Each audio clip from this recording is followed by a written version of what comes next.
Hey, welcome back. It must be Thursday, and we must be here at Dragonborn Industries with Warrior Prince 3D for another episode, episode 22 of Painting Up the Monster Manual. Hopefully, you guys can hear us. Hopefully, you can hear some music. I know that one of the mods is messaging me and is saying, I got full volume and can barely hear it. That's not good. So let me know. Let me know. I did have to do an update on the old OBS studios, so it might be a case that it's just that. Good morning to all. Mist Lounge, Dragon Skull, Dibs. Cool. So, mod's telling me that that is better. Perfect. Guys, how is everybody out there? I hope that everybody is well. I hope that everyone's having a good week, because I've been running around like a headless chicken because I've only got like 3 days left till Starfinder, and we've got this show, and I sent Richard the flyer for this morning. So let's talk about Richard. Richard, who are you? Where are you from? And then let's talk about some of the nice things that you've got on offer this week. Hey, I am Richard. I am from Warrior Prince 3D. We are a little 3D printing company, your one-stop shop for all your tabletop needs, collectibles, statues, cosplay, anything you like to paint, print, throw at someone. You know, I can put it on the printer, I can print it for you, I'm happy, you know.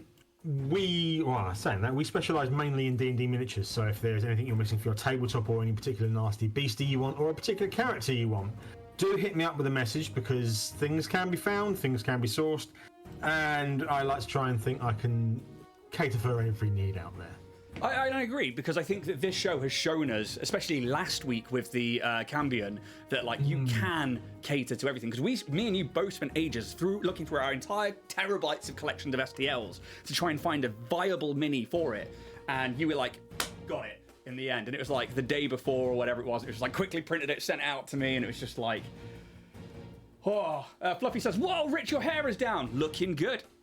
Thank you very much. Yes, I had to, you know, care for the locks this morning, so I couldn't be bothered to tie it up. Nice. I didn't, and my hair really needs a cut, and I'm going to look all nice and snazzy before Monday. But I'm going to bring up some pictures like we normally do of some of the things that Richard's working on this week, because not only can we see some awesome statues from some very, very, very notable Baldur's Gate 3 characters there, but also Master Chief, fully painted up. Fully painted, yeah, and magnetised as well. Oh, lovely. But let's talk about this one first. So actually, let's see which one this one is, because this could be today's, because I've just dragged it in from... Nope, that's last week's thing. That's the last week. This is how prepared I am. I've had to drag everything in from WhatsApp, and I'm trying to find today's one. So let's talk about Swarm 1. So this... I'm going to put it over. Okay, Swarm 1. Okay, so there's a couple of collections that I wanted to sort of take note of, especially with the Carrion Crawler and other bits and pieces like it. So these two collections are from Mini Monster Mayhem. There's Swarm 1, Swarm 2, and there's Infestation. So Infestation is where my model is from today. And you ever want anything Tyrannid or Deranged Ladybug or anything in between, these things are insane. They are pretty cool. They are amazing. Do want to do a shout out to Mini Monster Mayhem, who was my first ever Patreon that I subbed with when I first started printing. And I fell in love with their stuff. And this one, I've printed basically the big size on this, but it is beautiful. Picture up there is from Miniatures of Madness. That is this month's diorama release. So you can get the character on its own, or as that whole diorama, or both. Basically, you can print a separate base, and they all come in pieces as well, and they are beautiful. Now, let's have a quick look, because there's one... there we go. Look at that. This is what I'm painting today. So basically, the heads are interchangeable. So I'm doing the bottom right head, which is the Carrion one. But you've got all sorts on here. And this is disgusting. It's beautiful. It is so gross, and I fucking love that. I mean, that right there is a purple worm in the middle. The bottom right, like you said, is a Carrion Crawler. And I think there's another head as well. I swear there's a fourth head, because I've done a worm for it from the Frostworm, I think. Oh, really? Like for the Remoras? Yeah. Oh, that's awesome. Yeah, these are just absolutely awesome. Madness of Miniatures. Sorry, who was the company? Let's shout them out one more time. Miniatures of Madness was the other one. This one is Mini Monster Mayhem. That was it. That's why I'm getting between them two. Yeah, that's really, really cool. So you're painting up one of those today. I'm painting up the WizKids Carrion Crawler, so nowhere near as detailed as that one there, I will admit. This one is quite a, for something that's got a carapace, quite a smooth mini, so there's not a lot of detail on the top of it. They have got some of the tentacles and some of those feet. I've added a little bit of stonework to the base just to kind of make it pop a little bit more, but I'm not going to lie, not one of the most detailed minis from the WizKids range, but at like £4, I'm not complaining. I can get this tabletop ready hopefully in an hour, and we can throw this at players because this is a great low-level bad guy. Have you ever used a Carrion Crawler in your campaigns, Richard? I haven't, no, but I did also forget to scale down this one, so mine is somewhat huge. It's really cool. Yeah. No, I've never used a Carrion Crawler. I've used giant centipedes and some of the other worms, but I've never used a Carrion Crawler. However, I am tempted with these because these are very good sort of little mine and underdark creatures as well. They absolutely are, because the Carrion Crawler itself is, and I'm just moving some things around, because have you, by the way, made a level 3 character on D&D Beyond? Yeah, I'm totally prepared, honestly, so do I. We are really professional here at Dragonborn Industry, and we're totally ready every week at 10 to 12. While you go and make a character, Richard, I will talk about the Carrion Crawler, because the Carrion Crawler is a CR2 creature, which is very, very low. So for an average party of 4 players, they would expect this to be quite an easy encounter. They usually are devourers of decay and death and corpses, so they would be found anywhere that decay is found. So if you've got a mine that's collapsed and there's miners that were trapped inside, or adventuring parties and then they started to die, the Carrion Crawlers would then sense that decay and they'd come in and start eating up the corpses, and they even go down to like the slime on the bones and stuff like that. They devour the lot. They are recyclers. They're protein recyclers. They're really good for the environment, but they will attack without prejudice because they are a monstrosity. They fit into the monstrosity subcategory, and they are unaligned because that's what they think about. When we look at the Magic 3, so armor class, hit point damage, and hit points themselves, we are looking at an armor class of natural armor 13. So it is quite low, but actually 13 CR2. If you're going to attack this at a level 1 or 2 party, and you've only got modifiers of +1 or 2 to things, anything below a 10, 11, you're going to be missing this thing. So they could be dangerous at low levels, but for a level 3 character and or party, they should be absolutely fine. Hit points, this is probably the top one. 51 is standard, or 60-10 plus 18. If you roll that as a DM and you get 60-10 plus 18, you're looking at 78 hit points there, which is awesome. So the hit points is really, this thing is tanky realistically. And then when we start looking at the damage it deals, although it's got range with its tentacles of 10 feet, so your character doesn't have to be right next to it in melee range. Its melee range is 10 feet. It's doing 1d4 plus 2 for the tentacles and 2d4 plus 2 for the bite attack. So realistically, it's not outputting massive damage. However, to things like wizards and sorcerers, that could be quite a lot at low levels. When we look at the actions, the action economy is pretty good. It gets 2 attacks, so it can do 1 with its tentacles and 1 with its bite, which is pretty good. And they can also poison. Oh, I've frozen apparently. Am I back, Richard?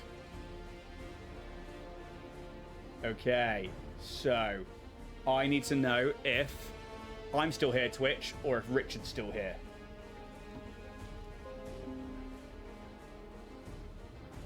Hello, hopefully I'm back, maybe? Let's find out what happened there. Ooh.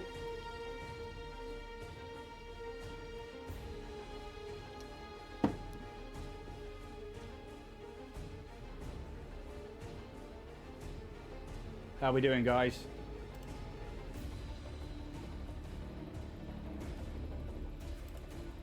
Okay, I can see Richard again. There we go. Okay, so can you hear me, Richard? Yeah, I can hear you. Can you hear me? Yes, okay. Dibs, has anybody else lost the stream? Okay, I'm back. I don't know what happened there, but my OBS decided to disconnect and is now reconnected. So the troubles continue. We'll get them all out the way before Monday. Where did I get up to when I dropped out?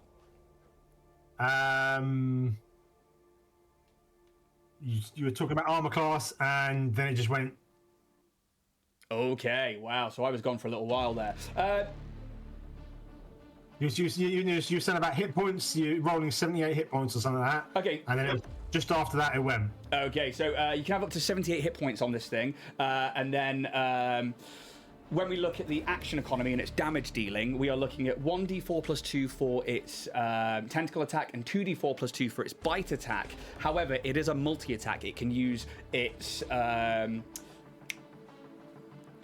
tentacles, then its bite, and if its tentacles hit, they can also cause paralysis. So this is where the danger is. So when we look at the Magic 3, which is armor class, hit points, and damage dealing, it's really in its hit points, and then it's its damage dealing, but then it's armor class after that. So hopefully at a CR2 it should be pretty good as a level 3 enemy. Maybe 2 of them should be quite a challenge, but 1 of them shouldn't be a problem for a single character on their own. If we drop out again today, I apologize. Hopefully I'm recording this and we'll be able to put it up on YouTube as one solid thing, but we'll get it edited and stuff like that. But yeah, hopefully that won't happen again. I don't know why OBS decided to disconnect and then reconnect. So yeah, hopefully that's all good. And hopefully it's given you time to create a level 3 character, Richard. It has indeed. Perfect. So let me know your racing class, and then we'll go from there. Anna is a level 3 tiefling barbarian. Yes! You'll smash this. Yeah, a little bit. Part of the beast. Nice. So, I mean, realistically... However, as usual... Yep, good. The stats are phenomenal. I have a 15 intelligence, a 17 charisma, an 11 constitution, 13 dex, and at least a 14 strength. That's okay, though.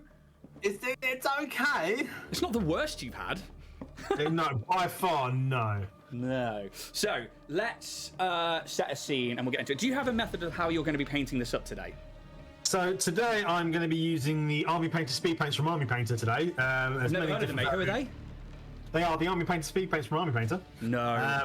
Fucking I'm going for a maggot skin on the underbelly, bony matter on top with a bit of dry brushing, with some aged hide for some of the darker areas. Ooh, lovely. And a bit of stony stuff, and I'm going to try something with the eye thing on the beast, but we shall see. Yes. So I'm actually going the other way. I'm going Citadel on this one here. So mainly because skeleton horde. When I look at the picture that comes from the monster manual, which you got here just beneath me, that's the kind of color that I imagine, which when it's dried, that's what it looks like. This kind of lightish brown with darker brown recesses. And over a Zenithal, which is what I've done for priming, so I'm going to let the priming do a lot of work. I'm going to lag that all over the Carrion. I'm then going to paint the base and the rock all black. I'm going to dry brush it with Mechanicus standard, and then I'm going to use a grey contrast over that to then hopefully pick out all those little bits. I think that's all I'm going to need to do, minus the eyes, which will be a kind of lightish green-grey. Dibs, yay, I got you back. Awesome, thank you so much. Yeah, if it cuts out again, we'll try and work out what's going on, but my OBS just decided to kick me out for some reason. I have a bit. So, what is your tiefling's name? Anna, the tiefling barbarian. I'm going to set a timer because I need to set a timer for this because we have 1 hour, guys. If you're new to the show, if you're watching this on YouTube, the challenge is that we have 1 hour to get this mini tabletop ready while also running a combat against it. So that's kind of what the premise of the show is. So we'll see if we can do that.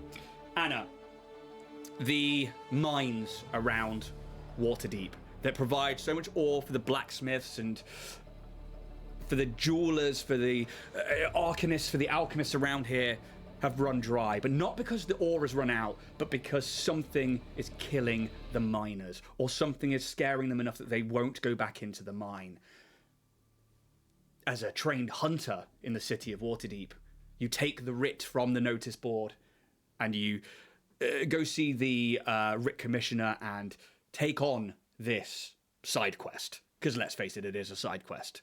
And while you're waiting for the rest of the party to find the information that you need on whatever adventures that you're on, but you begin to make your way to the northern side of Waterdeep, and you go out on the trail, and it takes about a day or two following a well-used path to get to this mine. There is an encampment close by where you spend the night with the miners and get information about what's been going on and why they refuse to go in. And a lot of what you're finding out is that there's a smell of decay, and that people go down there and then it just seems to be that they don't come back, or something attacks them, and there's this constant sound of like slithering or like across the stone. Make me a survival check. Right. That is a hearty +1. That's a wholesome 7. Wholesome 7. You're unsure of what it could be. There are a number of things that work their way around into mines, into caverns. So without getting closer, you wouldn't have a clue. But you imagine it's some kind of beast or monster. You don't think it's something humanoid because, well, it just seems too standard in terms of monsters and ghouls. What would you like to do? Using my innate bestial nature and my proficiency within animal handling, I'm going to try and see if I can find any tracks. See if I can work out what sort of beast this is, be it bipedal, quadrupedal, some sort of underground beastie, or a Wendigo. Yeah, so you will have to enter the mine in such instances, and you know the miners will happily tell you whereabouts these things happen. They're like, yeah, it's cave 17, you've got to follow it down here, and they'll hand you a map and they'll be like, yeah, we know that we've gone through here, we found an opening, and then in this kind of like underground lake almost, where the tunnels then go off into different mines, they're like, it's this tunnel here, we went down this there, and that's where things have been happening. And you make your way down there, and when you get to this underground lake and to the entrance to tunnel 17, use that animal handling survival, which I'm going to let you choose which skill you think you're best at there to discern the tracks. Doesn't matter either one. Let's do animal handling. Oh, natural 20, 21. Okay, so what you see is a large trail mark through a lot of the spilt soil and dirt and stone and dust that indicates you've got a large body that crawls across the ground with maybe these like tiny little pock marks along the side of this trail, which would indicate it's got loads of legs to pull it along, but they're small and narrow, and it moves almost like a snake as it goes forwards and around. And you can see that there is a smell in the air. There is a smell of decay, and you're quite used to that with animals and with other beasts that have died and have been left for a while, along with the damp smell down here.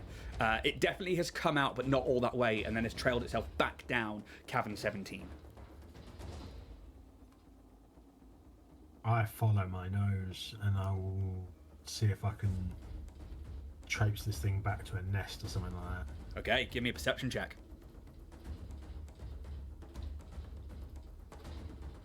Oh, crying out loud. This is a -1. Ooh, that's an 8. Perfect. You have dark vision as a tiefling, yeah? I'm just double checking. I have dark vision. Just checking something with my features. I have danger sense. Good.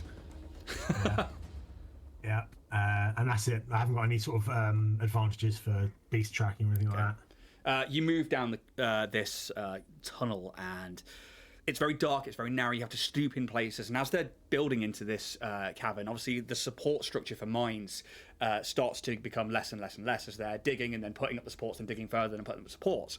And you get to the point where this man-made tunnel meets something that's not natural, but not man-made.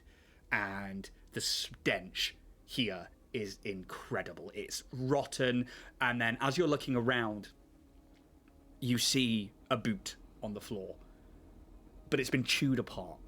You see the remnants of maybe some kind of ichor.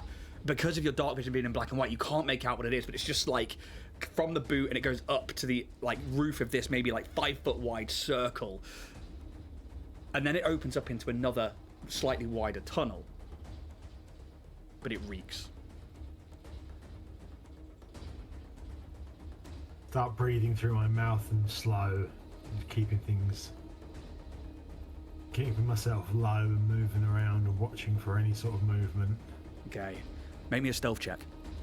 So while you do that, I'm going to talk about the stat block of the Carrion Crawler, because they have a perception of +3. They have dark vision for up to 60 feet. They don't speak a language, but their stat block is that of a pretty standard monster. So we're looking at a -3 on charisma, a +1 on wisdom for their perception, which is pretty good because they're quite sensed creatures with their tentacles and stuff like that, and their sense of smell. They can smell blood and ichor from miles away. Intelligence -5. They are a 1 on intelligence. They are animalistic monsters. Con +3, which is crazy.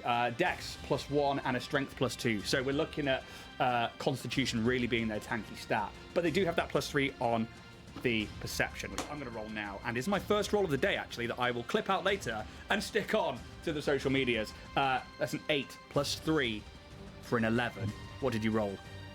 I got a 16 on my stealth. Yeah. What I was also going to do is I was going to grab the boot. Yeah. And as I'm sneaking in, I'm going to hock it right into the middle of the cavern I'm walking into. Okay, so just give me a straight up strength check as you like launch this boot. 21.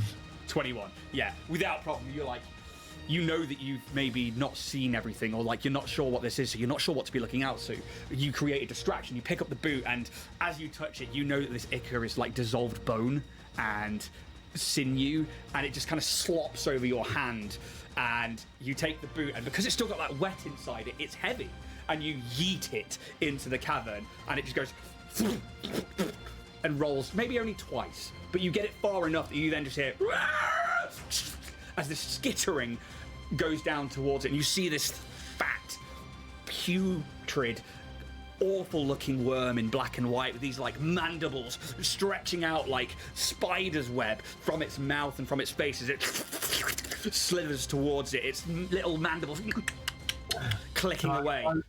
Do I launch a hand axe straight at it? Roll initiative, and then I'll give you a surprise round. And the timer is off. So, right, initiative is 14. You say timer's gone? The timer is on. We have 1 hour to paint the minis. So my initiative is 17 +1. Mine's 14. Oh, I get an 18. I'm gonna kill you, but I am gonna give you, because you got there before I said roll initiative, and I like doing that. I'm gonna give you a surprise round. You can get an attack off if you want. Okay, so I'm just straight up throwing a hand axe at it. Make the attack, and I'm gonna like the singing skeleton horde. Oh, natural 20 for a 24. Nice. As it like it launches onto the boot, and it's like, and these like tentacles like bring it in. The hand axe smashes into it. Roll some damage, please, bud. Okay, so we max out then roll, don't we? We max the roll, and you roll again. 14. 14. 26 damage. 26 damage, and there are no resistances on this. Sorry, tell a lie. I didn't realise D&D Beyond do that. So with the crit, it automatically rolls the damage roll is double damage. So it's actually it's still max damage. 14 damage. 14 damage. 14, yeah. Yeah. Okay, cool. I was gonna say, when it said 2d6 for a hand axe, I was like, hang on a minute.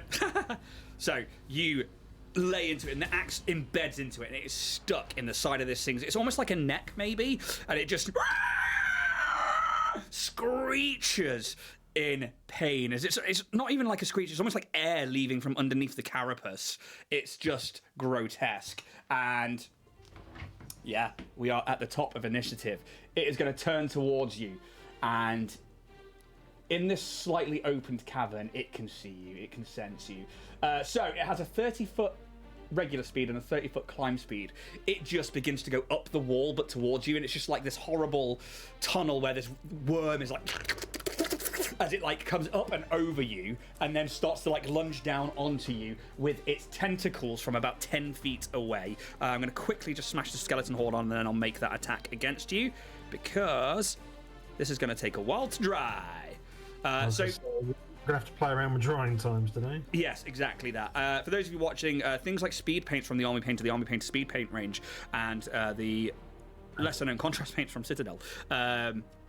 They do take a while to dry. They are great, and I think as Dave from Banded Badger says, they are magic in a bottle. I struggle with contrast paints, if I'm being perfectly honest, because of the drying times and my impatience. But things like Skeleton Horde are fantastic for creatures like this that you need to look wet and gross and awful. So I'm looking forward to getting this done up in a nice speedy way. How goeth already with your mini? I'm just literally slapping out the speed paint at the moment onto the stomach of this thing. And as usual, I'm having the fun time of the speed paints mixing. Yeah. Which is always a good thing. So I mean, I will admit, speed paints are magic in a bottle, and they have a lot of benefits that exceed on the contrast paints. But contrast paints, I am a lot more confident with on how they move and how to move them on a model. Yes, so my favourite paint is actually Black Templar by Citadel, but I do like the speed paint from Army Painter, and Skeleton Horde is one of those ones that I also find actually I'm okay working with. But yeah, this is just, over a Zenith highlight, that's the wet Skeleton Horde. And I'm just going to wait for that to dry now. As this thing lunges over you, it arches back, and it's almost like graceful in its movement. It's that quick. It's like, when you see a centipede go up over something. Yeah. It's exactly like that. And it reaches down, and these tentacles start sprawling out from its face, and it is going to make an attack with the +8 to hit with the tentacles. It is not going to find it hard to hit me. Here we go. So I also bonus action raged. Sorry. I believe that you would have done, yeah, so I'm just going to, yeah. Oh dear. That is a 19 + 8. Does a 27 hit? Funny enough, yeah. Okay, so I'm going to roll this up on D&D Beyond. So only 1d4 + 2. You're going to take 6 points of poison damage. Okay. So that is not going to be halved by your barbarianism. Half by my barbarian raginess, a barbarian head. And I need you to make me a Constitution saving throw. DC 13, please, Richard. Okay, I rolled a 14, so 16 on the con save. So you saved that. So if Richard had failed that, he would be paralyzed until the poison ends for 1 minute, but he would get to repeat the saving throw at the end of his at the end of his turn, which would have ended this poison success. So it lashes out, the tentacles get you, you don't get poisoned, but then as it lunges down, and it's almost like it uses its tentacles to pull itself towards you. Its back end is still clung onto the ceiling, and its top half pulls in. Oh my God. As it strikes at me, I point my finger at it and snarl as my eyes flash with a fiery sort of burningness of my anger. Would this be Hellish Rebuke? Can you make me a dex saving throw? A dexterity saving throw! I'm going to tell you now that's a 19 + 4 on the bite attack, by the way. Ow. Oh my God, 18 + 1 for a 19 on the dex save. That's okay. So instead of 23 damage, you take 11. Wow! As I get Tiefling's Hellish Rebuke. Jesus Christ, that's good. It did not like that. It's a second level rebuke. Wow. So it screams as it comes towards you, but its motion is already in place as its teeth latch down on you, being pulled in by its own tentacles towards you. As an 19 + 4 for a 23. I'm assuming it is definitely a hit. You literally need an 11 to hit me. It's going to be 8 points of piercing damage, halved because you're raging, to 4. And I took 6 poison, didn't I? Yes.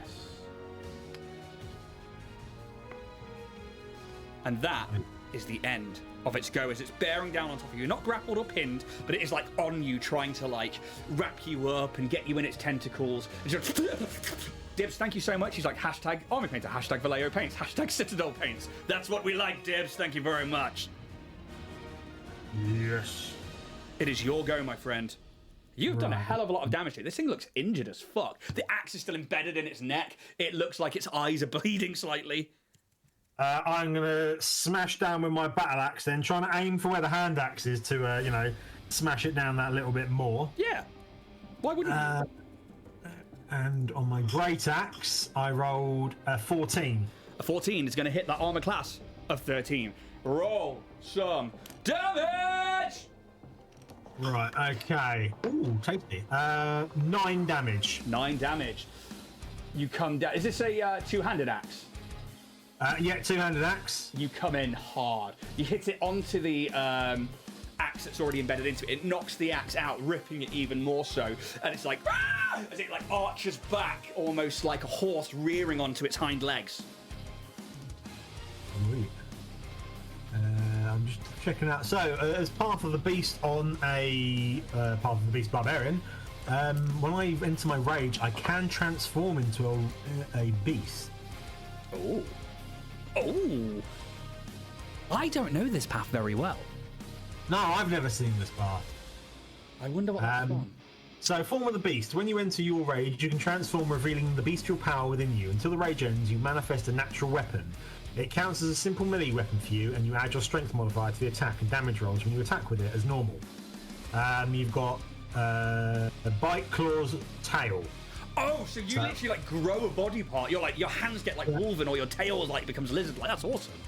So what I'm going to do, as I already have a tail as a tiefling, I'm going to have my tail will grow and extend with spikes, and muscle and chitin. Well, and it says it's a reaction. I would say that this is a simple melee weapon, so you get the two-weapon fighting because it's part of your body anyway. So your bonus action could be swinging in with it. So you grow a lashing spiny tail which deals 1d8 piercing damage on a hit and has the reach property. If a creature you can see within 10 feet of you hits you with an attack roll, you can use your reaction to swipe your tail and roll a d8, applying a bonus to your AC equal to the number rolled. So you can not only attack with it, which I will do now, but you can also react. Okay, so we'll say that this starts coming into effect now rather than replace it from that. But if you want to make your second attack with an offhand attack, which will be this one there, then absolutely fine for two-weapon fighting. That's a 16 with a 5 damage. 16 to hit, 5 damage. 5 damage! And this is piercing or slashing? I think it's piercing. There we go. As these spikes embed into it like little daggers, more puncturing noises of air escaping. As this creature just like, it looks really hurt. There is like this ichor coming out of it. It just smells already of decay, and it's not even dead yet, as it's angry, it's in pain, it is just now fighting for survival. It was not expecting a fight like this. As for a paint update, I have Abaddon Black all over the base, I have Skeleton Horde all over the mini, and I literally have to sit here and wait for it to dry. How are you getting on? I'm trying to just get these first layer of the speed paints on the main bulk of the body. Then I'm going to go and quickly do as much as I can on the base and then work on the head for a bit while this dries. Nice. I might get a fan out and just be like... I'm wishing I set up my little airbrush drying station with me clip now, but I forgot to. Yeah, because I've had to lag the whole base in Abaddon Black, and obviously the Skeletal Horde is quite a wet contrast paint. I just need this to dry. Luckily, we've got 48 minutes left, because I don't think there's much left of the combat, because this thing's on 12 hit points. Because you've like a barbarian against this is just going to fucking win. They are animal hunters, and they are awesome. So, get out the hairdryer. It's all the way down in the house, Dragon Skull. It's all the way down in the house. But that's all right. That's fine. I'm going to sit here and fan it, which is going to be absolutely fine. Speed paints, where are they from? I don't know where speed paints are from. Army Painter. From the Army Painter Speed Paint range 2.0, and they're also bringing out the Fanatics range soon. God, I want to use those really badly. Although I did actually, I ordered yesterday their terrain spray. The stuff that's meant to be good for the terrain building with XPS foam, because I've got 2 boards behind me. I'm actually going to do that. Over there are 2 terrain boards that I am working on, hopefully for both Starfinder and for some Star Wars Legion and stuff like that. And I was like, I cannot be bothered to PVA glue and black paint all of these boards. So I bought their like €9 spray. So we'll see how that does, because apparently it's meant to seal it and also protect it while also priming it at the same time. That'd be quite cool. Yeah, without like eroding the foam. So we'll see. I'll test that out, Army Painter, and I'll see how good you are. Yeah. Let me know as well. So, you hit with the second attack. Anything else from yourself? Nope, that is me done. Okay. This thing just is arched up over you like a cobra ready to strike. It's just going to come straight in with the attack because it doesn't think it can run away from you. It's not smart enough to think that. It is just animalistic. So, the first attack will be its tentacles. It's going to try and put you down. Damn, I'm rolling 18, 19, 18s here. 18 plus 8 for that one. Oh, God, yeah. So let's do that. Can you make me the saving throw, please? Constitution. Con save. We are looking at a 14. 14 passes, DC 13. So you're not poisoned, but you do take 5 points of poison damage. As the second attack comes in with a +4. Oh, it's off the table. Natural 1. Hey. It. Tentacles lash out. You feel that poison, you pulse your body, and you force, essentially, the poison not to affect you. You, like, break free of the tentacles, and as it does so, it lunges in and tries to bite, and you just take that one little step to the side, and it just bites into the ground. Its head is down low. I'm going to class it as prone. Come on, buddy. Do it. Okay. Bury my axe into it. Make an attack roll with advantage, because it is prone. Ooh, aren't you lovely? Okay, oh God, I need it because that was a 4. For a 16. 16's going to hit. Do it. Do it now. Kill him. Okay. That's 3 damage. 3 damage. I go for my tail attack. Yep. Ooh, that's an 11. To hit. Yeah, do I still get advantage? You do indeed, because it is prone, and this is a melee attack. Natural 20. Roll it up, dude. Right, and I love this because I've never realised this before. So it's now changed it to 2d8 plus 2. So it rolls it for you. It sets it up. So I'm not going to do the max because that's 14 damage. How do you want to do this? Literally, as I swing my axe up, I bury my axe down into it where the hand axe was, lodging it slightly in that further as I smash down with my carapace tail. And its head hopefully trying to pry its head off. Yeah, and its head is almost severed. It just, and it's not like it's like nearly headless Nick. It's like left on the last bits of sinew as this like bulbous, putrid, almost like pupated worm. It just seems to like just ooze ichor out, and it fucking stinks. It is awful. It is like death itself is standing over you, and he hasn't brushed his teeth. It is awful, and the head kind of like lolls to one side, and its eyes glaze over, and it lies there still. All right. I whip out my bag for life, and I take off its head, dump it in, and then I head back.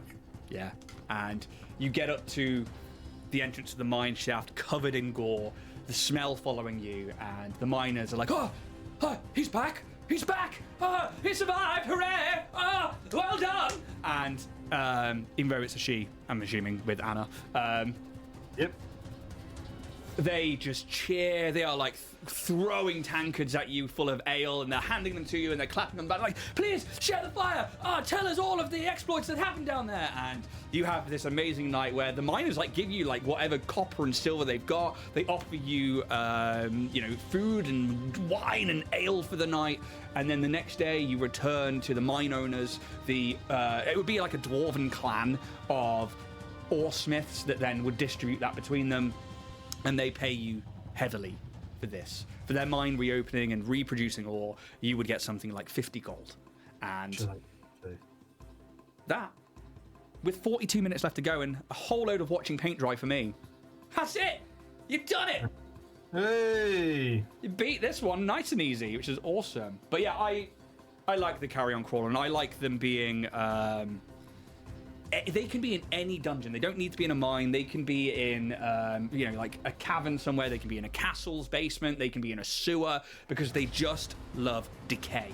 And yeah, they make. I love the fact that they're mindless as well. So it's not like you need to then worry about a tactic battle. It's basically I'm going to fucking eat you battle. Yeah, this is completely like if this was against the wizard, problem, because the wizard will be like, uh-oh. It's not going to avoid you. It's going to run for your face. Yeah, exactly. It's definitely a melee creature. Against the barbarian, this is like not only is this good for little battles in dungeon crawls, especially against the party. The party are going to smash this thing apart. You can up them to be in like a nest of them, so they're just like maggots oozing over the corpses in a graveyard or something. Or they make for great pit fights. If your characters are like, I want to go do a pit fight to earn some money and get some notoriety, yeah, cool. Roll it up, put them on a random table of things that they can fight at certain CRs and have them almost go through games where like you can almost tournament it like CR1 creature, CR2 creature, CR3 creature, and you keep going up until you are like, yeah, I'm going to leave it there. I tell you what, it's also good. One of a funny little thing I like to put to some fights as a random turn up.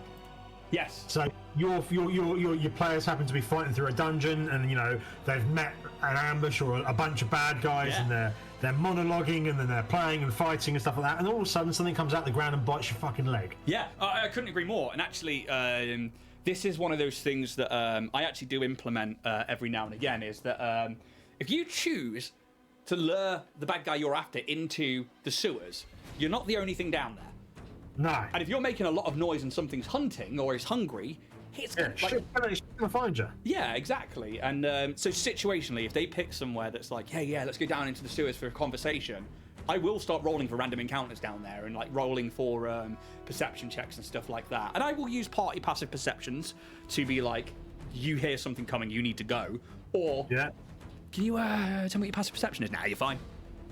Yeah, everything is A-okay. And that's, I think, what one of these things is fantastic for, is that kind of encounter that can be anything from a designed one to it's one of your random things that pop up. And yeah, I completely agree. I am still waiting for this to dry. So it's definitely where you need a bloody an airbrush. Yeah, I'm gonna have to find something to fan with. Let's grab some Rival Crafts mixed tufts. Ooh, let's do that. But yeah, I really like these creatures. And how about you guys out there? Have any of you used Carrion crawlers in your campaigns?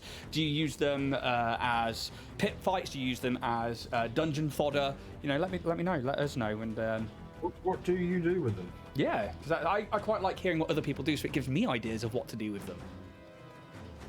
Also, are you guys out there painting? What are you up to? You know, are you having just a day off in front of the TV? Are you carrying on your big projects? The Mist Lounge, I had a swarm crawling out of a giant's body. That's fucking awesome. That's pretty damn cool. That's fucking incredible. Dragon Skull, work. Yep, that sucks. Soon it will be the off times and you'll be able to not work. What are those? Yeah. Okay, well the fanning's working. We're getting there slowly. Talking of off times and seasonal times coming up, if anyone is stuck for a gift this year for Christmas or fancies getting themselves a bargain this week, I've got some flash sales on the Instagram at the moment on my stories. He does, and they're good. Including Master Chief here. Oh. He's a lovely one I hand painted a while back, and he is for sale. Thing is, like, the tiefling lady there, who is awesome and whose name I can never remember. Karlak. Karlak. Dude, that fucking red to orange from here looks awesome. Well, I've got the lower part of the body done now, and I've got torso to do today. Is that all airbrush? All that flesh is airbrush. What about the trousers? Because like that leatherwork's looking awesome. So no, the trousers was I airbrushed the flesh on, blue tacked that, then airbrushed the base brown, and then went through with dry brushing and highlighting. Oh, nice. So, Dibs, I'm blue tacking models to bases and gluing lights all over my Christmas village. Ah, lovely. That's awesome. I got my first Twitch payout, never working a 9 to 5. Here I come. Laugh my ass off. Dude, that's awesome. I haven't had mine yet. So that's really cool. Well done, man. That's fucking awesome. Very, very happy for you. We'll see whenever one turns up for us. I'm hoping that once we get to that level, it will be great. But, you know, Twitch take a massive cut, so it is what it is. It's not even enough to keep the lights on, no, because they take like 50%, which is, you know, where it is. Dragonborn, I had a party that decided to loot a battlefield and was attacked by a swarm of crawlers. Yeah, so again, that's another good thing, because it's actually a very good way of doing a random encounter and a spot one, because party members do love to sit around and loot the bodies, and what they forget is that takes time. And if you've had a massive battlefield and things are starting to decay, oh boy, the Carrion crawlers love that, because they will just come up out through the ground and just nom nom nom nom nom nom nom. So if you're looting a battlefield and it takes, you know, an hour to go through 100 bodies, because it would take fucking ages, hell yeah, have them start coming in. See what drying time is going to kill me today, I think. You know what? We got 36 minutes though, Richard. I might have to go and hide at the back of the room with the airbrush. So the whole fanning with a piece of plastic is working quite well. I'm getting there slowly. I just need that black to dry off enough that I can start throwing on a little bit of dry brushing without it tacking and streaking everywhere. Because as soon as that grey goes on, I can then hopefully let the last of that skeletal horde dry, and then I can dry brush that with something like skeleton bone or ungor flesh or something. Lord of Cats, hello you beautiful dudes. Hope you guys are well. Hey, have an awesome stream.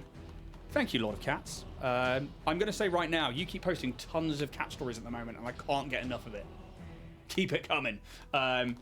Yeah, Richard absolutely smashed this one out in like 20 minutes in terms of combat. Now we're just using contrast paints and speed paints. And the trouble that we're now having is, although we've still got 35 minutes left, it's drying time. I've got 2 paints on, and I really need them to dry before I do anything else next. If I was not doing this on camera, I would completely just walk away and do another mini while this dries. Haha, you got paint on your nose. Yeah, it's by design, Fluff. Totally by design. Maybe it's not paint, maybe it's food. No, it's paint. There it is. Thank you for letting me know. That would embarrass a normal man. Not me. Who gives a flock? Correct. Come on, dry you wormy bastard!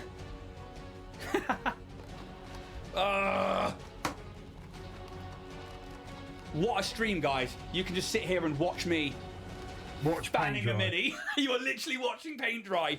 Oh boy! Lady Jane Lynn, I often have 2 to 3 minis on the table being painted at a time. Yeah, me too, actually.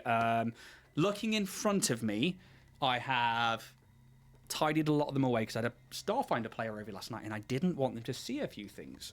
But I have one of their minis in front of me, which I'm going to finish off for them. I've got a starship here. Ooh, look at that.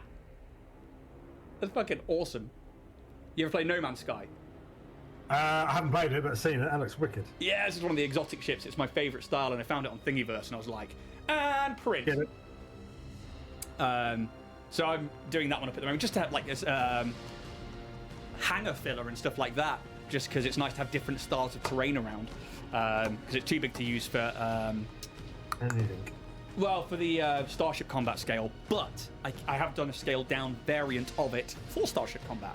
But I've also wanted to do things like VR racing and actual racing and stuff like that. So for vehicle combat and for race mechanics, it could be quite good. Thank goodness you keep talking and being entertaining. Thank you very much, Lady Jane Lynn. It's awesome. Yeah, I really like that ship, and I really like No Man's Sky. I haven't played it in ages because I just don't have the time to play video games at the moment.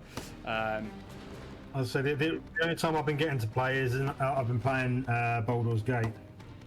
Again, I haven't. But I've seen enough people playing it. Everybody's been playing it. Not me! Oh, this drying is going to kick me. You still got 33 minutes. You're going to be all right. You know, we can keep talking. We can keep doing things. I'm just trying to get this fucking dry. Oh, my God. Maybe I did this wrong. Maybe I should have stuck to my normal thing of just dry brushing the shit out of everything. It's only one way to do it. Yeah, yeah.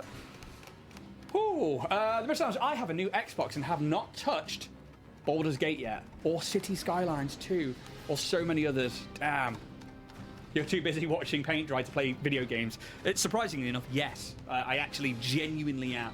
I managed to finish off a load of greebles yesterday for things like market stalls and like meat vendors and stuff like that. It just I may never need them, but I was like, you know what, I want to have stuff ready just in case. And actually, that's something that I found. And actually, it's probably a piece of information that I would have liked to have known when I first started DMing. Is that I went out and bought loads of minis that were like, okay, I need this NPC for like, if they go down this story arc, I need that NPC, I need this NPC, and I was really on it for trying to get those. And turns out what I actually needed was all the basic things, because all the party did was then go out, fight wolves and stuff like that. I was like, oh, okay, I don't have minis for any of these. And having all of those little extra bits this time round with Starfinder, I'm like, right, I'm getting all of those ready. Gift of Gabby 1. Hey, how are you doing today? I'm going to catch that's gone up in the chat. And if you ever find yourself in such a same position as Ian there, coming soon to Warrior Prince 3D are data sets. So you're going to be able to pick up things like Goblin Encounter at the campsite, market stalls, literally anything. A gnoll, regular gnoll invasion. Regular gnoll. Regular gnolls.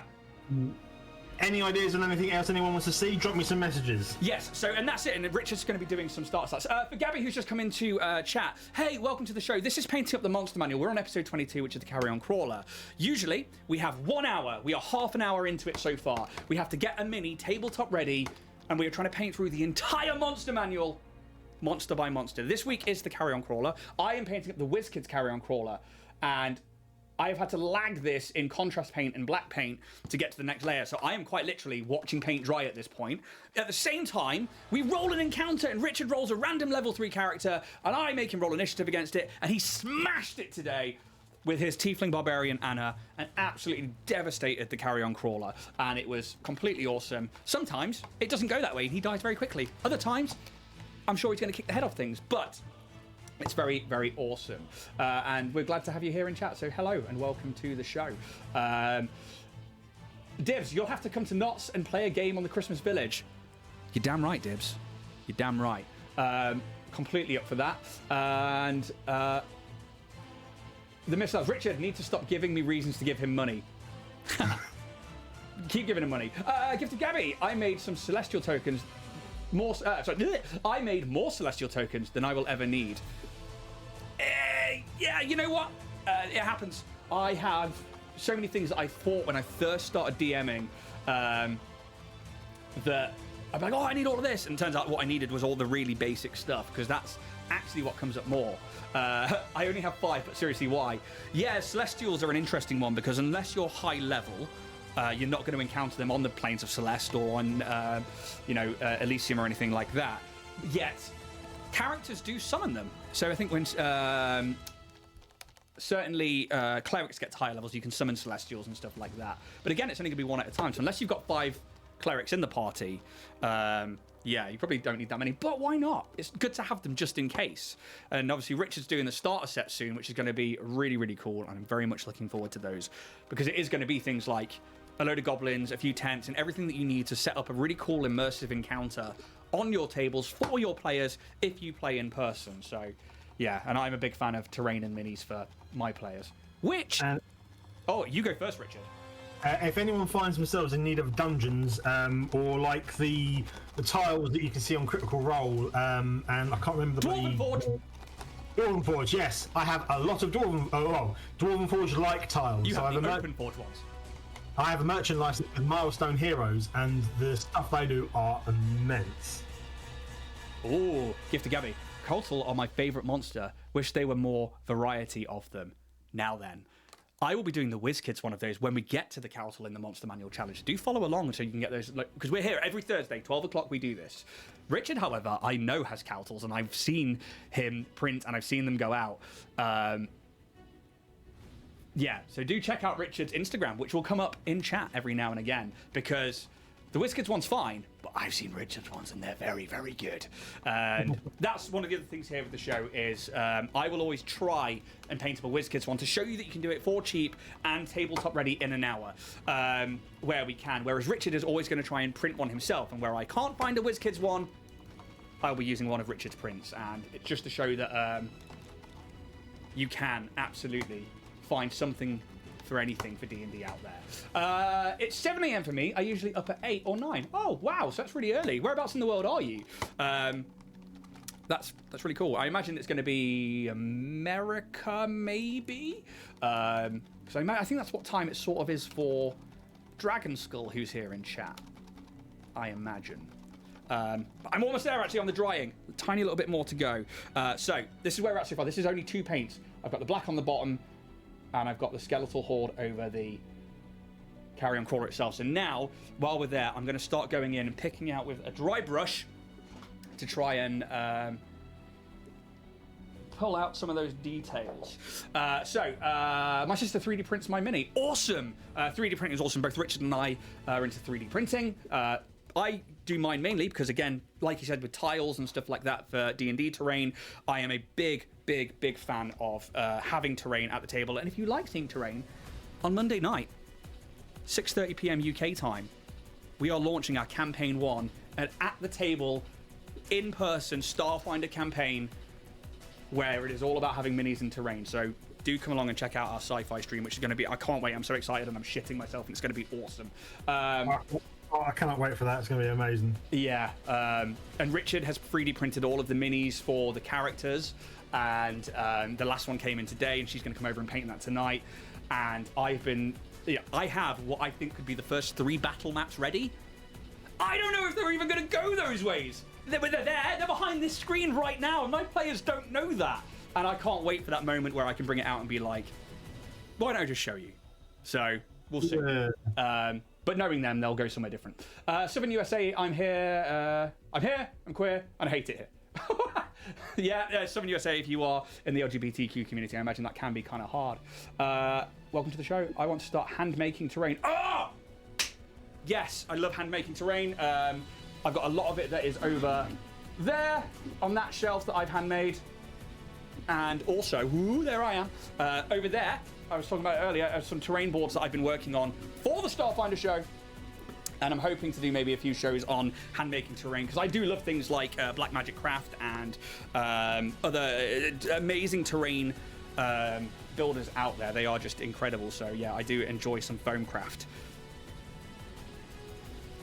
But I haven't been able to do it properly in some time. So I'm taking some Zandari dust as a dry brush, and I'm going over the top of that carapace ever so lightly with a very giant brush just to pick out those top areas. And it literally is like the top of the head and the top of that body bit just down there. One of my 2 tables is my parents, sister, and sister's wife and my players. That's awesome. Nerdy family, that's very cool. I don't know about you, Richard, but my kids love D&D. My wife is really into it, and it's really fun that I get to play with them sometimes around the table. Bit hard sometimes with having to look after the kids and being up here in the studio, but I think my wife's going to run the Ponies of Equestria soon, and I'm like, I'm playing the wizard. I'm playing the wizard! So I'm very much looking forward to that. Your family nice and nerdy? My boys are nice and nerdy. We're doing Horde of Dragon Queen. Ooh, lovely! My youngest son made me very proud the other day. He is a Dragonborn barbarian. I had a slightly choked up moment because it came to a point where someone's called out to fight a half dragon, and I tell you, I shit you not, without a literal moment's heartbeat, he was like, "I'll go. I'm going." Oh! And this is my little 8-year-old. Oh! So that's so amazingly cute. World proud moment. I had this moment with my son. We were playing through Waterdeep, which is one of my favorite module books because it's just so easy and it's so fun. I'm just going to adjust that camera so that you can see again. So I'm just trying to get some quite wet dry brushing of that Zandari dust on top of that carapace. So it's got that nice, like, smooth, slick, greasy decay look on top of there. And then I'm going to go in and get the eyes, and then we'll try and dry brush over that base because we have 22 minutes. And he basically, they were trying to work it because there's a spoiler alert for Waterdeep. There is a poltergeist in the pub that you get given in the tavern, and you have to sort of appease its spirit by showing that you want to build up the pub because it used to be a tavern owner. And they were like, "Oh, maybe we have to fight and stuff." But he was like, "Is there a cemetery nearby or a graveyard?" And I was like, there is, and there actually is one in the module book, and he went there, he found the grave, and he tidied it up, and he put some flowers on it, and I was like, you know what? Fucking tavern's yours. The ghost is yours. That's fucking awesome and lovely, and it was just this really sweet moment. So yeah, I was really proud of him for that. Fluffy Cat Paloof has put the big heart hands because that's my wife. Gabby, my other table is Curse of Strahd. Fucking love Strahd. So good. I want to play that campaign so badly I could literally cry. We should do it with badgers. Because if you don't know, Richard and I are often with the band of badgers for either paint shows or D&D shows. And yeah, that could be really cool if we can work out trying to get Curse of Strahd doing. Would you want to play or would you want to DM? I would want to play. See, I grew up watching my old man playing Ravenloft and Menzo Baranzan. Ooh. Back in old school computer game days. Yeah. And it was always my favourite setting, Ravenloft, listening to the music and watching him play through and stuff like that. And I've always wanted to play the Strahd campaign. We when I first started D&Ding with a group of we were all noobs. I was the only one with experience and I hadn't role played in a long time, and we did the Strahd campaign out of the book, but the DM wasn't as experienced with bits and pieces, and I wasn't either. So we ended up breezing through a lot of it and missing bits. Oh no! And I was a dwarven paladin, and I basically killed Strahd in 3 rounds. Yeah, paladins and clerics in Curse of Strahd is fucking powerful because you're like, everyone casts sunlight, bomb. My mum is a dirty dice cheater. Wow. Does she fudge her rolls? Does she? Naughty. As a dice maker, because that's something I do. Is I make dice. That's like my nerdy little passion, as well as mini painting and stuff. And I buy the dice because they're amazing. She fudges. We don't like that because the dice gods giveth and the dice gods taketh away, and I love when the dice go in certain directions. And a bad roll isn't a bad roll. A low roll, sorry, isn't a bad roll. It's just a different way of taking the story. So hopefully, I mean, Gabby, follow along, because on Monday you'll hopefully get to see that a low roll isn't a bad roll. You can just take the story in a different direction, and yeah, we'll do some sci-fi D&D essentially. And then we're here every Thursday where we roll dice, and sometimes Richard rolls nat ones and dies in 2 rounds, and other times I roll nat ones and my creature goes prone and he chops its head off. That is the nature of it all. And one of the main things we like to say here is, may the dice gods be ever in your favor. But actually, I think the dice gods do give you low rolls so that you can go around the story in a way that you didn't expect. But I'm a slave to the dice rolls. How about you, Richard? I am very much a yes. I think everything is an opportunity. Everything is an interesting sort of category for RP, and if you get good players who roll with bits and pieces, even better. Yeah, and I suppose the main thing is, as long as everybody's having fun. If she fudges and nobody's having fun, just call her on it. Like, no, that's not a 12. That's a 2. Yeah, is that coming through all right? Oh, look at that head, Richard. That's grotesque. God damn. That's amazing. Really, really cool. Apart from a little dry brush, that's done. Nice. So, Gift of Gabby 1. The coolest thing we ever did as a group is my sister-in-law was DMing for a bit in order to get past the vampire. Use spider shoes and she got above his head. Nice. Spider climb is always good. And then she's like, I dropped concentration on the thing, and she fell down and impaled him with a sunlight sword. Yep. The sunlight sword is amazing. It's such a good weapon. It is immense. And especially when you combine it with a few paladin smites, it's a lot, Yeah. Miss Sanders, I love a good fail or having a low stat. It allows for so much depth to story and character. Yeah, I agree.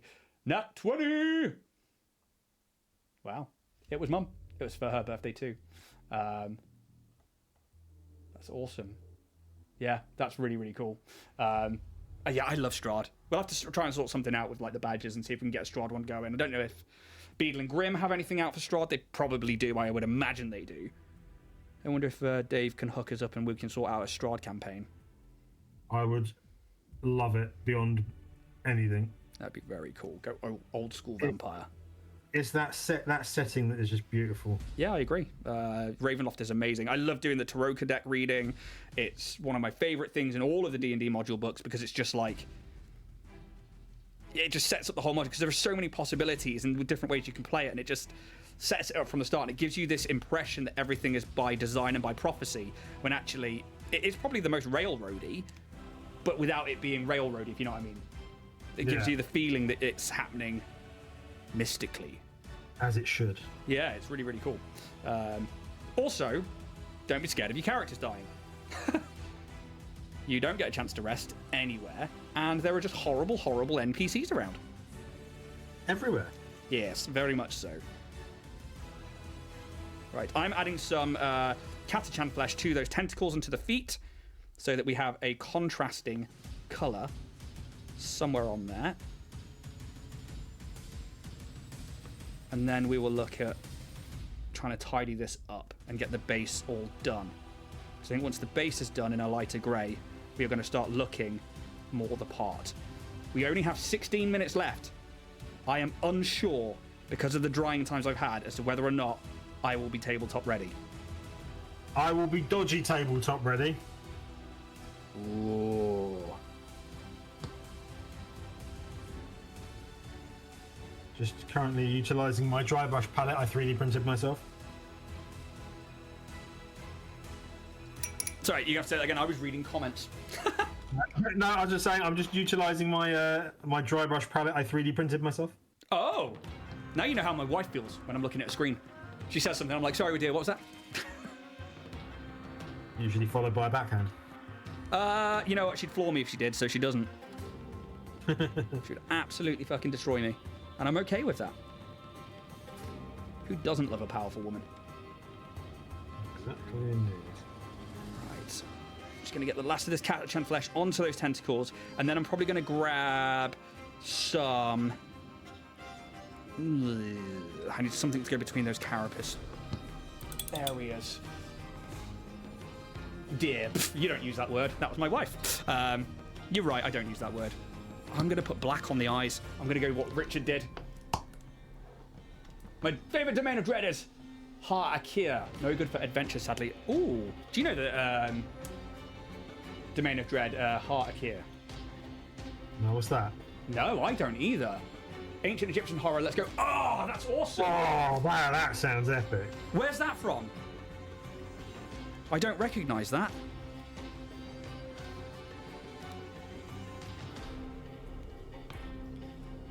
Yeah, let us know if that's from a module book or if that's a homebrew thing, because that sounds awesome. I like Egyptian stuff. What's your favourite monsters? Oh, okay. I've got some standards that I love. I'll let you go first, Richard. What's your favourite D&D monster? My favourite D&D monster? Yeah. Do you know what? I can't say, because I have not seen enough of them. So, But if I was to say one, I would say Beholder or Dragon. Yeah, absolutely. Beholder's a classic, and I love them. I love a gelatinous cube, and I love a mimic. But you know what my favourite is? A single goblin. Yeah? I fucking love goblins. There's something about them that are just stupidly cute, even though they are the worst baby-eating, horrid, murderous bastards in the world. And I'm just like... I fucking love goblins. It's like the idea that they've got like Donnie from the Wild Thornberry's voice as well. They're like stout, and it's I love goblins, and I can't wait to do Starfinder because space goblins are just junkers. They're great. Absalom Dak, hey, welcome to the show. Welcome back. Hope you're doing well, my friend. Richard absolutely smashed the combat today, and we are currently in the last sort of 12 minutes of trying to get the Carrion crawlers ready, and I've got about 3 paints on there at the moment because I'm just waiting for the contrast to dry, so I don't think I'm going to be ready, you know. Gabby, it's been apart of D&D since 2E. Just came in Domains of Dread in 2E. Fair enough, or at least I think so. That's really cool. I didn't know about it whatsoever, so yeah, thank you for teaching me something new. What about you, Vo? What is your favourite monster? Thank you so much, Gifted Gabby, for the follow. That's amazing. Thank you. We very much appreciate it. And yeah, hopefully we'll see you on more shows. Every Thursday we're here. Every Monday's going to be Starfinder. We're hoping to get more shows out soon. I haven't for the past 3 weeks streamed that much because I'm trying to get ready for Starfinder. I want to make sure that all the minis are done. I want to make sure all the lore is done and that I've got enough in place that when the players ask me those questions that are like, what's down here? I can be like, oh, actually, I've got something for that, and I don't have to ad-lib too much. But I'm very happy to have something in the bare skeleton bones or something there. Absalom Dak's favourite monster, the Slad. I fucking love the Slad because they are like alien. And it's a case that, like, obviously you get attacked and hit, you're infected, chest buster. Amazing. Love it. We actually just encountered one in Dragonlance, actually. And it was horrible. One of the players is infected. Not that we know. It was also in Van Richten's guide in 5e. Nice. I haven't actually got that module book yet. Miss Lounge, Dragonborn Industries. Don't forget the amazing collab we still have to plan and make happen. Yes, we do. I still have to get on to finishing watching your campaigns because I've just been snowed under trying to do everything at the moment. But for those of you who don't know, Miss Lounge obviously has 2 campaigns running. Same world, 2 different timelines, and they're running them at the same time, which is fucking crazy.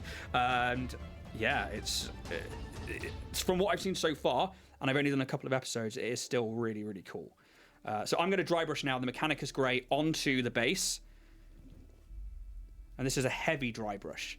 So what I hope in here is that we get the majority of it in grey, but the rest of it is going to be that deep, saturated black underneath. That should hopefully pick out some of those top bits. And although there's still some wet on there, we are hopefully getting closer towards that end goal. It does have a cool video game, Ravenloft, The Stone Prophet. Is that what you were on about earlier, Richard? I don't know if it's called Stone Prophet. Ravenloft, we're talking 90s game. Wow. An SSI game. Been working on a new map, possibly my best yet. Absalom, we still also need to do something with map making and Cartographer's Toolkit. I've just not been able to get any time to do anything proper yet, so I will get to trying to sort something out with you guys, because the idea of collabing with everyone would be fucking awesome. Is that a map making service so that we can buy maps as well? I'm not sure. I certainly know that I have the Cartographer's Toolkit, which is the program that we're going to be, well, Absalom's going to be teaching me on, essentially. And yeah, I think I got it from Humble Bundle, actually. And it's it seems really good. I looked at it and was like, you know what? That's way too much learning for me straight away. Yes, to your question about the game, year was 95, my birth year, apparently, is what Gabby said. Wow. Right, I need to grab. I was 8. How old was I in 95? I think I was 8 as well. I was born in 88. You were 7. Sure. I was 87. Oh, were you? All right, you win by 1 year. Ugh. Yeah. All right, Daddy. I win old farty. Ah, well. I want something bright and dry brushy. I want Terminator Stone. Okay, here we go. Also a cool Ravenloft game came out. Year.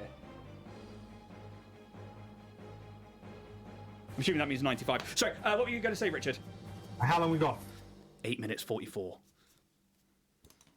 Well, you know what? If this head dries in time, I'm going to be done. I don't think this is my best work at all in the slightest for an hour. I think that drying time was too long. I think drying time has kicked my arse a bit, and obviously still not being used to these bloody speed paints and how much they move. And who are those speed paints by? Those speed paints are Army Painting speed paints by Army Painter. Oh, from the fantastic Army Paint speed paint range. And they are, as I said, they are fantastic paints, but I would say to people, if you're going to use them, get some practice models, because it's to use them to their fullest, it is worth getting used to how they move, how they paint, and how they colour. Yes, absolutely. And it's the same with the contrast paint from Citadel. I'm so used to just doing everything in layered acrylics that I'm not used to working with such wet paints. And Yeah.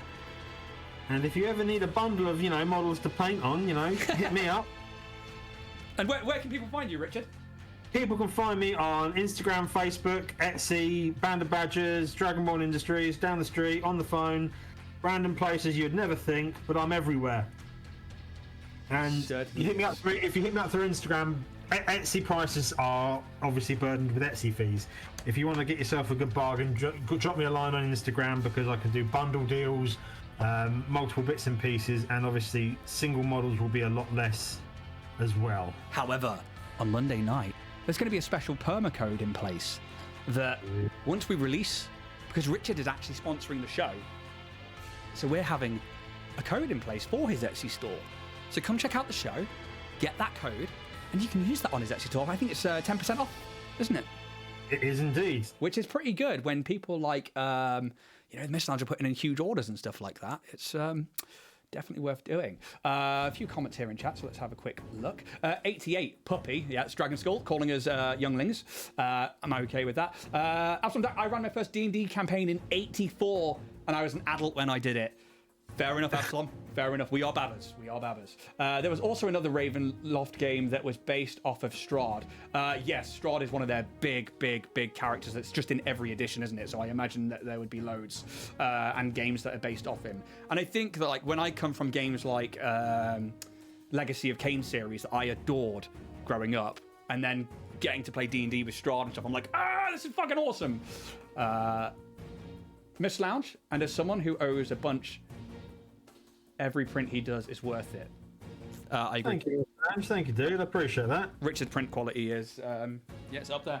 I can't say any better myself. It is, I 3D print, and I go to Richard for certain things. Especially, I'm going to show one off right now, because right here, holding my speaker, it's my little BD one. Oh, there he is. Oh, I could love him. I like Star Wars. Star Wars is great. I tell you what, there's a lot of Star Wars statues and sabers and stuff I need to catch up on, because there's an Anakin and Ahsoka diorama I need to get done. That's very cool. And get up online, including their lightsabers as well. Really? So if anyone is ever after lightsaber hilts, I print them. Well, you say that, Richard. I'm going to lean over the cameras. You're going to get to see stuff. So, obviously, that the set behind me here that I've been working on, there's another 3 walls, and we've been working on it ready for the Starfinder campaign on Monday. Obviously, I'm making it look like a Starship armory, and all the ranged weapons are behind me. And you can't see the full wall in this particular stream, but they're there. I've also been doing lightsaber hilts, ready to go on the wall. So I got like 2 of the Darksaber ones that I printed out. But I'm not going to lie, like there's a lot of wall space. If people want to, make some melee weapons, or want to make some doshkals or some hilts of weapons or knives that are like energy blades, feel free to send them in and we'll stick them on the wall and you can see them during the campaign. Well, I think I might be sending a couple your way then. Get it painted up, send it in. We'll get it on the wall. And you can be like, I'm there, that's me. That's me. Right, you have 4 minutes left. I'm going to take a lighter grey and I'm putting that onto the base just very sporadically. How are you getting on? I'm good. I think I'm going to need to give this a... I'll give it a spray and give it a varnish. It'll have to be a glossy one to capture that wettiness. Yeah, I also think I'm going to have to give this a varnish. Yeah. Because I think now that I put a bit of dry brush on it, it looks too dry. And for something that is designed to squelch through horrid things. So I'm going to take out some art coat. And I'm going to hope to fuck this works. I'm going to slop it on. Oh, haven't opened that in a while. Right, here we go. 1. I'm going to cover this whole carapace, the eyes and everything, in Ardcoat gloss varnish. This will take a while to dry, but I think this is going to be that wetness that we want from it, especially just because it's such an Icarus creature.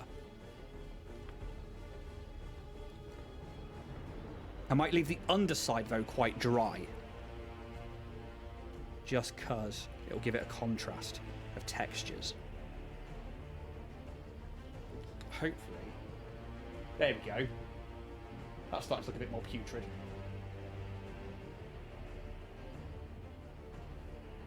That's what we want. So let's quickly check out those comments. Absalom tagging some guys at the dawn of RPGs. Yes, indeed. Yeah, we're I guess we are the fresh-faced babies as younger generation for this. But it's our train set now.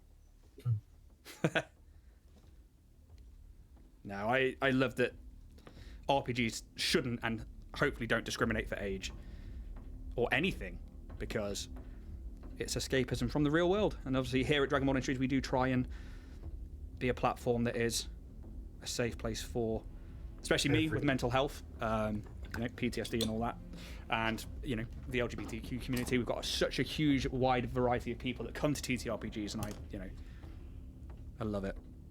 D&D and RPG is a haven, and it really is. And this is our haven, and we extend that to everyone. Yeah. Right, I'm going to leave mine there for rough tabletop ready.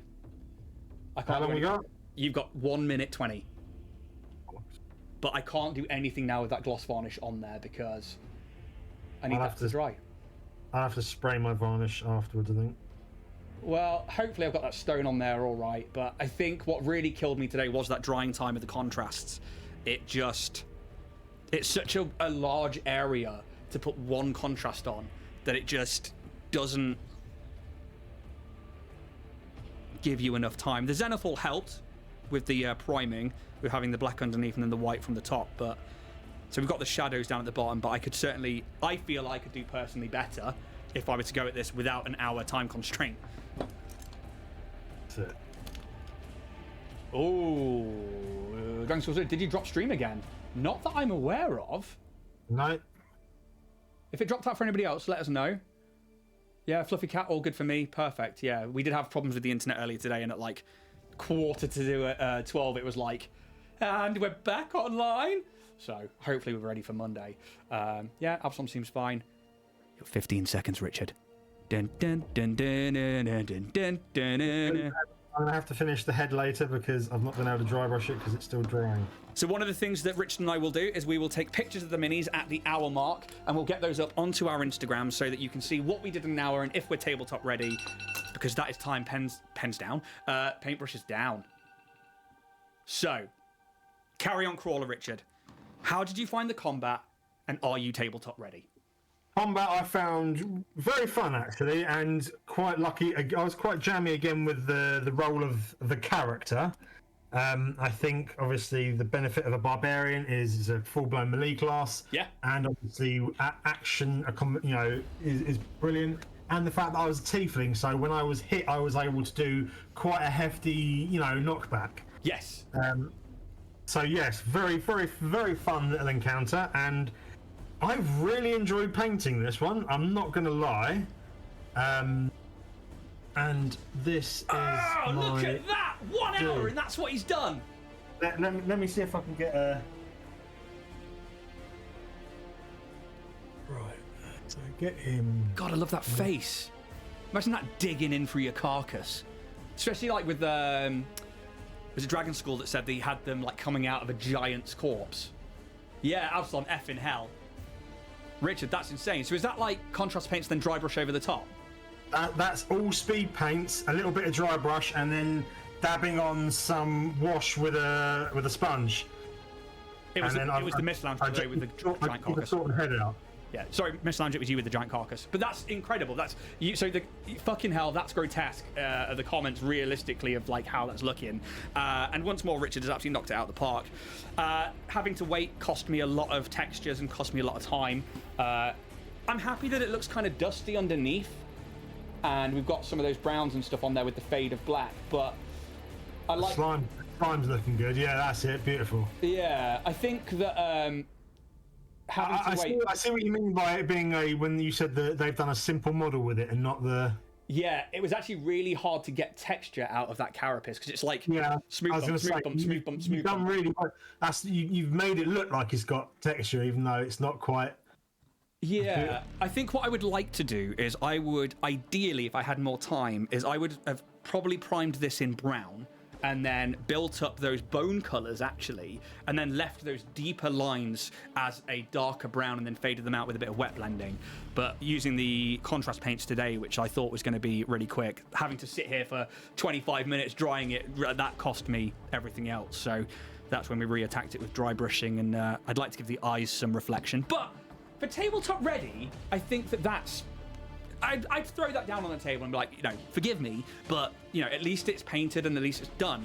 Because you don't need to be the best painter out there to paint for D&D. You don't need to be one of these people that's got 10,000 followers on Instagram, which they're awesome, and I love seeing those models. It's inspirational. But as a new DM, as a new GM, just throw some paint on the model, get it on the table. If your players say, oh, that's ruining my immersion because it's painted shit, fucking yeet them. Get them gone. No, it's not worth the time. Look, speed paint or contrast, dry brush is literally what we almost preach here. The majority of the stuff that we've done has all been with speed paints and contrast. Yeah. A little bit of touch-ups, a little bit of highlights, or a little bit of fancy if we want to be, if we're trying to play around. But the whole point of this is to show that it can be done simply. You don't need to fret yourself, don't need to worry about it. Again, if people are going to give you grief about it, they are not worth your table. Yeah, exactly. Absalom, looking awesome too. If it's only shiny, if it's wet, I'd varnish it with a gloss because it looks great shiny. Actually, that is a shiny gloss that we've put onto the end of it to try and pick that out. So great thinking, Absalom. But that is today's show done. We have smashed out the combat. We've painted a mini in an hour. We'll get some pictures put up on Instagram. The quick and dirty, the D&D is the point, not the paint job. Agreed. Because actually, these minis are just proxies for your table. And it's all well and good if you can give them an extra layer of immersion, but actually, this is mainly so you can work the mechanics of combat. But yeah, I completely agree. Guys, thank you so much. Richard, I believe we're back next Thursday. As far as I'm aware. As far as I'm aware too. Yeah, I should be absolutely fine. My Instagram for any of the flash sales. The prices that are on there include UK postage. However, if you are overseas, I'm happy to ship overseas, so just let me know because the price can be adjusted to cover the postage of that. Yeah. Any questions, anything you're after, literally anything, just drop me a message. And the same goes for dice. If you are looking for dice and you've been to the Dragonborn Industries website, if something there that you don't like or you want to see different messages, we'll try and do you a custom order because we've had a few custom orders go out, which has been awesome. The dice that I have, I asked Ian for some fire dice because I was starting a Genasi, what I call an elemental knight, which is basically like a fire paladin. And I had some beautiful lava fire dice from Ian, and they are my favourite set so far. They literally, it's my main character. They go with me everywhere. I've got a beholder set of dice from Ian that, oh my god, they are my D&D, my DM monster dice now. They literally kill my players, and they are beautiful. Oh, you're sweet. Yeah, they were really fun to make. Next week we've got the Centaur. Ooh. I don't know if there's a WizKids model for Centaur, so I'll have a look. If not, I will send you a message. Yeah, let me know. I think I've got a couple. Yeah, because that'll be fun, because that's going to be crazy, especially trying to keep it to the textures that I can see in the Monster Manual page there. There's a lot of, tattoos and stuff.